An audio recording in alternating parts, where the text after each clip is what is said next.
বেলাল রাদিয়াল্লাহু তাআলা আনহু আজান দিচ্ছেন, ওই বাচ্চাগুলো মুশরিক, তো ওরা আজানকে ব্যঙ্গ করতেছে, বিকৃতি করে ওরাও আজান দিচ্ছে। উদ্দেশ্য হচ্ছে আজানকে নিয়ে ঠাট্টা করা। উদ্দেশ্য কি? ঠাট্টা করা।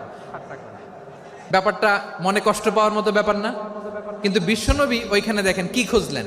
বিশ্বনবী খেয়াল করলেন অমুসলিম কিশোরদের মধ্য থেকে একটা কিশোরের গলাটা বড় দরাজ গলা, কণ্ঠটা বড় সুন্দর। খেয়াল করে দেখলেন যে কিছু কিশোর বেলালের আজানকে ব্যঙ্গ করে, বিকৃতি করে, কিন্তু একজনের কণ্ঠ দেখতে পাচ্ছেন না এত দূরে, কিন্তু কণ্ঠটা বড় সুন্দর, দরাজ গলা। বিশ্বনবী সাহাবীদেরকে বললেন, ধরো এগুলারে, ধরো। সবগুলারে ধরে বিশ্বনবীর সামনে আনা হলো। ওরা হাঁটু গেড়ে বসলো। বিশ্বনবী বললেন, তোমাদের মধ্যে কে যেন ব্যঙ্গ করে আজান দিচ্ছিল, তার গলাটা বড় উঁচু, গলার বেসটা বড় মজবুত, মেলোডিয়াস, সুমধুর কণ্ঠ। কে? আবু মাহজুরা বলে, আমার বন্ধুরা সবাই আমার দিকে আঙ্গুল দেখায়, আমি পড়ে গেছি বিপদে। রাসূল সাল্লাল্লাহু আলাইহি ওয়াসাল্লাম বাকি অমুসলিম তরুণদেরকে ছেড়ে দিলেন, বললেন তোমরা যাও। এবার আবু মাহজুরারে পাইছে। আবু মাহজুরার চুলের মধ্যে হাত দিলেন বিশ্বনবী, মাথায় হাত দিয়ে বললেন, এবার আজান দাও দেখি। আবু মাহজুরা বলে, আমি তো আজান দিতে জানি না, কারণ আমি তো বেলালেরটা শুইনা দিছি, আমার তো মুখস্থ নাই, আমি তো আজান দিতে জানি না। বিশ্বনবী বললেন, জানো না? তাহলে আসো, আমি তোমারে শিখাই দেই। সুবহানাল্লাহ পড়েন। আবু মাহজুরা হাঁটু গেড়ে বসে, বিশ্বনবীর মোবারক হাত আবু মাহজুরার চুলের মধ্যে।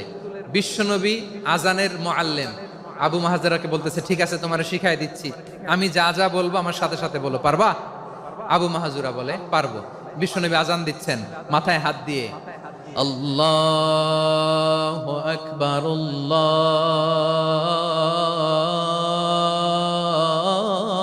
আল্লাহু আকবার। আবু মাহজুরা এই বাক্যটা পড়লেন। বিশ্বনবী দ্বিতীয় বাক্য পড়তে আরম্ভ করলেন, আল্লাহু আকবার,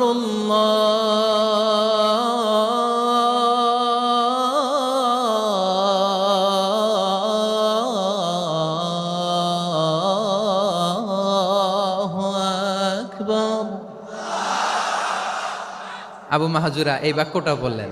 বিশ্বনবী আবু মাহজুরার মাথার মধ্যে হাত দিয়ে তৃতীয় বাক্য বললেন, আশহাদু আল্লা ইলাহা ইল্লাল্লাহ।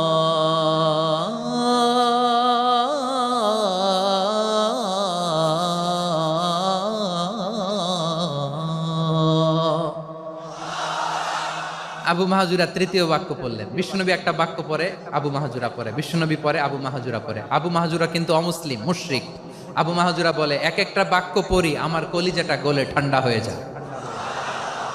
এতদিন মোহাম্মদকে গালি দিতাম, এখন মোহাম্মদ আমার মাথায় যখন হাত রাখছে আমার সারা শরীর ঠান্ডা হয়ে গেছে। বিশ্বনবী আজান শিখাচ্ছেন, একটা একটা বাক্য পড়ে আবু মাহজুরাও পড়ে, বিশ্বনবী পড়ে, আবু মাহজুরাও পড়ে। পুরো বাক্যগুলো যখন শেষ, আজান শেষ, আবু মাহজুরাও যখন পুরো আজান পড়লেন, আবু মাহজুরা বললেন, এতদিন মোহাম্মদের চেহারা দেখলে আমার ঘৃণা লাগতো, আজ থেকে মোহাম্মদের চেহারার চেয়ে প্রিয় চেহারা আমার কাছে নাই। আবু মাহজুরা বললেন, ও মুহাম্মদ, আজানের বাক্য তো আপনি আমারে শেখালেন, এখানেই শেষ করবেন না, আপনি আমারে পড়ায় দেন, লা ইলাহা ইল্লাল্লাহু মুহাম্মাদুর রাসূলুল্লাহ সাল্লাল্লাহু আলাইহি ওয়াসাল্লাম। বিশ্বনবীর সাথে দাঁড়িয়ে উনি শাহাদা পড়ে মুসলমান হয়ে গেলেন।